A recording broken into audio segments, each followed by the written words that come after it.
Welcome to the deep dive. We take a stack of information, unpack it, and pull out the key insights, just for you. And today we're really getting into something central to, well, pretty much everything. Young people, politics, and social media. Exactly. It's this complex relationship. We've got sources from electoral commissions in Malawi, big picture reviews on social media's impact, even analysis from South Africa. A really diverse set. Right. And our mission today is to understand the hurdles young voters face, how technology fits in, and, what it all means for democracy around the world. It is a critical nexus, absolutely. And what's fascinating is how these different sources, they seem worlds apart sometimes, but they really shine a light on a universal struggle and a landscape that's changing incredibly fast. So we'll be connecting those dots between, say, traditional voter education, the tough economic realities kids face, and this huge influence of digital platforms. Precisely. Okay, let's unpack this first idea. History often paints young people as the ones driving change, right? Oh, definitely. Their energy, their creativity. Yeah. It's undeniable, whether it's at the ballot box or, through more radical actions. We can think of examples like Tiananmen Square or the Cordoba student movement way back in 1918, even Martin Luther King Jr. starting out so young. And in Africa, the Arab Spring in 2011, that was huge. Tunisia, Egypt, Libya. Syria, Yemen. They call it the City Square movement. And more recently, South Africa's #RoseMustFall, #FeesMustFall, Nigeria's End SARS protests in 2020, Kenya's finance bill protests just this year led by Gen Z. And you can't forget the role of youth against apartheid in South Africa. Right. The Soweto uprising in '76, that was a massive turning point. Absolutely pivotal. So that capacity for change is clear historically, but, and this is the big question, what's the reality now for a lot of young people? That's where our sources show this really striking contrast, especially when you look at places like Malawi and South Africa. Economic anxiety is Okay, let's start with Malawi. They have this Malawi 2063 vision, right? Talking about youth as the greatest resource, aiming for youth-centric, inclusive wealth creation. Sounds great on paper. It does. But the reality on the ground, it's pretty stark. Malawi ranks 168th out of 183 countries on the Global Youth Development Index. That tells you something. Wow, 168th. So what does that look like economically? Well, more than 1 in 5 young Malawians face multiple deprivations: education, jobs, health. Over half, 53%, of 18 to 35-year-olds are unemployed and actively looking for work. More than half. Yeah. And a huge chunk are NEET, not in employment, education, or training. That's 38% of young women, 23% of young men. And why can't they find work? What are the barriers? The top reasons they report are, well, lack of adequate training, that's about a third. Then there's a mismatch between their education and what jobs actually need, and then lack of experience. So it's a real skills gap and an opportunity gap. What do they want the government to do about it? It's interesting. When asked about youth-focused programs, they want job creation and education prioritized. But when asked about the most important problems for the government to fix overall, food shortage comes first, at 55%. Then the rising cost of living, 31%. Unemployment, it's actually 9th on that bigger list. 9th. Yeah. It really puts things in perspective. It's about basic survival needs first. Exactly. And faced with all this, it's maybe not surprising that 51% of young Malawians have thought about leaving the country. Half of them. Yeah, and over a quarter have given it a lot of thought. Why? Mostly to find jobs or just escape the economic hardship. And this feeling is strongest among urban, educated young men. That paints a really powerful, kind of grim picture, all this economic struggle. Yeah. It must impact how they feel about politics back home. And this isn't unique to Malawi, is it? No, not at all. You see very similar things in South Africa. They talk about the triple challenge, poverty, inequality, unemployment. And the numbers there are just as concerning. 61% of South Africans are under 35. The official unemployment rate for under 35s looking for work is 55%. 55? That's staggering. It's 24 points higher than the national average. And 44% of 16 to 34-year-olds are NEET. That figure has actually gone up since 2012. So it's getting worse, not better. How does this affect their trust in the government, in the system? Well, public opinion on the government's handling of job creation is, and this is a quote, overwhelmingly negative.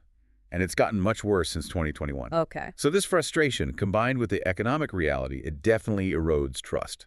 Now, the demand for democracy itself is still strong. Over 60% prefer it. But satisfaction with how it's actually functioning, that's dropped for all age groups between 2011 and 2022. So they still believe in the idea, but not necessarily the execution? Exactly. And the feeling that voting actually makes a difference. That elected officials reflect their views. That's also declined quite a bit since 2008. You've got a generation under huge pressure, seeing promises broken.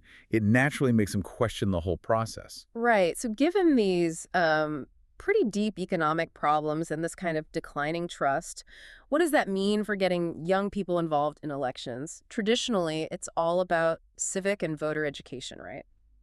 Let's look at Malawi again. Yeah, and what's quite insightful here is the Malawi Electoral Commission's approach to the MEC.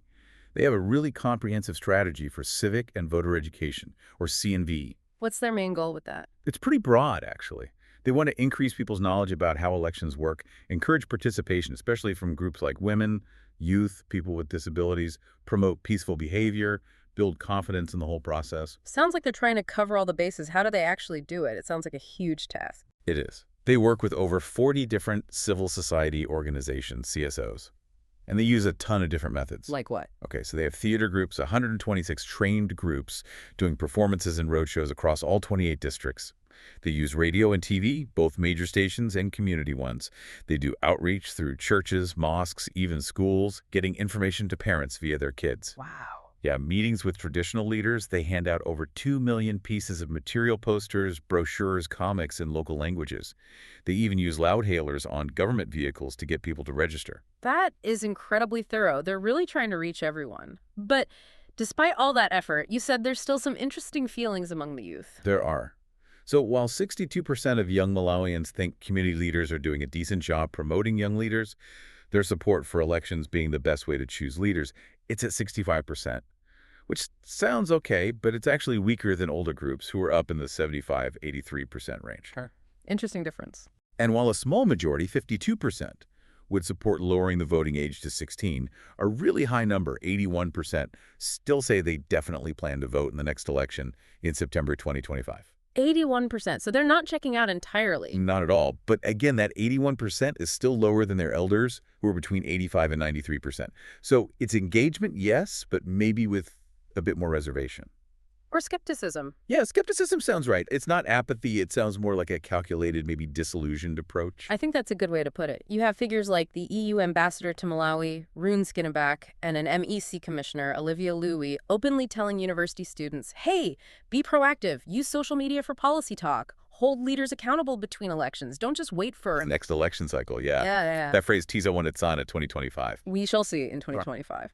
And James Lihoma, who heads the Political Science Association of the Catholic University of Malawi, he basically says youth are playing it smart. They realize politicians often use them and then just discard them after the election. So it's a disillusionment, not maybe with democracy itself, but with the politicians and the political game as it's played. Exactly. The practicalities of it, the perceived sincerity or lack thereof. Okay, this is where things get really interesting and maybe more complicated. We live in this super connected digital world now, social media. It's added this whole other layer, hasn't it? It's not just about posters and radio ads anymore. Not even close. And what's really insightful here is how platforms we might think of as just entertainment, Instagram, TikTok, Twitter, they've become incredibly important political spaces. How so? They're fundamentally shaping how young people talk about politics, how they find others who think like them, how they participate, often completely bypassing traditional news media. So it's empowering them in new ways. Definitely. It boosts political awareness, makes discussion easier, helps build communities online, and just creates totally new avenues for participation. Think back to the Arab Spring again. Facebook was used to schedule protests, Twitter to coordinate, YouTube to show the world what was happening. Right. It makes things feel much more direct, more personal almost. That connection between, say, a candidate and a voter. It does create that direct connection, which can increase engagement. Yeah. Now, the research is a bit mixed on whether it always leads to higher voter turnout, but even really small interactions, like just liking something on Facebook, have been shown to be surprisingly predictive of voting behavior. Just to like. Wow. Yeah. And in South Africa, think about hashtag Rose Must Fall and hashtag Fees Must Fall. Digital activism on social media gave young people a powerful platform to get their views out, to mobilize. And they had real success, didn't they? Getting statues removed, forcing action on tuition fees. It shows that collective digital action can have real-world impact. It absolutely can. It's a powerful tool for connection, for mobilization. But we all know there's a flip side to this digital coin, right? Things can get pretty messy online. Oh, absolutely. If we zoom out, the research points to this significant dual nature. Yes, social media can help build cohesion, even peace, but it can just as easily polarize people, get in the way of peace efforts, promote extremism, spread misinformation. The classic double-edged sword. Exactly. Exposure to social media might increase your political knowledge in some ways, but it can also just bombard you with partisan bias that twists how you see the issues. These platforms, they can be used to stir up violence just as effectively as they can be used to calm things down. You saw that contrast in the Arab Spring, nonviolent protests working in Egypt and Tunisia, but much worse outcomes in Yemen, Syria, Libya. So it's not inherently good or bad. It's how it's used. And those echo chambers we hear about, are they a big part of the problem? They're definitely a concern. This idea that you only see things that confirm what you already believe, reinforcing strong feelings like anti-immigrant sentiment, for example, and that this then translates into offline political action. It's a worry. Although, interestingly, some research suggests people do still encounter diverse views online, even if they lean strongly one way, which might mean there's potential for, online interventions to actually counter misinformation. That's something we need to explore more. Okay, so it's complicated, but are there clear positives beyond the mobilization aspect, especially in difficult situations like post-conflict? Yes. Despite the risks, social media does offer some real advantages there. It can help bridge divides between groups that were previously enemies. It can be a space for mental health support, people sharing coping strategies for PTSD, for instance. You can crowdsource information in dangerous areas, like we saw in Kenya and Nigeria during crises. And it boosts transparency, people sharing videos of, say, police brutality or election fraud. It creates this two-way street where people aren't just consuming information, they're shaping their own views and potentially contributing to peace. This really underlines the complexity, doesn't it? It's not just about if young people are online, but how they're using these platforms, what information they're encountering, what they're creating. It's a whole dynamic ecosystem. It really is. And this complexity raises a really important question. What don't we know yet? What are the big gaps in our understanding of this digital political world? Good question. Our sources must point some out. They do. The systematic literature review we looked at highlights several key areas. First, we really need more long-term studies. Long-term? Yeah, longitudinal studies that track the effects of social media on political engagement and voting over time, not just a snapshot. And we need to consider different voting systems, different demographic groups. We kind of get the short-term picture, but the lasting impact, that's still a bit fuzzy. Okay, so understanding the endurance of these effects. What else? Ethics. We need more research on the ethical side of using all this social media data to predict how people might vote. There are huge privacy concerns, potential biases, and how data is collected and crunched. Right, the potential for manipulation based on that data. Exactly. And then there's the whole issue of bias and misinformation. We need to dig deeper into how partisan biases actually develop on different platforms in different countries, what really causes echo chambers, and crucially, what strategies actually work to combat fake news and disinformation online. Finding effective countermeasures. Yes. Researchers are basically calling for bigger, more comprehensive models that pull together findings from lots of different studies. But that requires better access to data and just a much more nuanced understanding of how political information flows and shapes views online. So we know a lot about what social media is doing, maybe, but the why behind it and how it plays out long term. Still lots to unravel there. It's like we're still mapping this digital political territory. Precisely. Still very much uncharted in many ways. Okay, so we've covered a lot of ground today, from, the historical power of youth movements to the really tough economic pressures driving choices in places like Malawi and South Africa right now, and then this incredibly powerful but also risky influence of social media.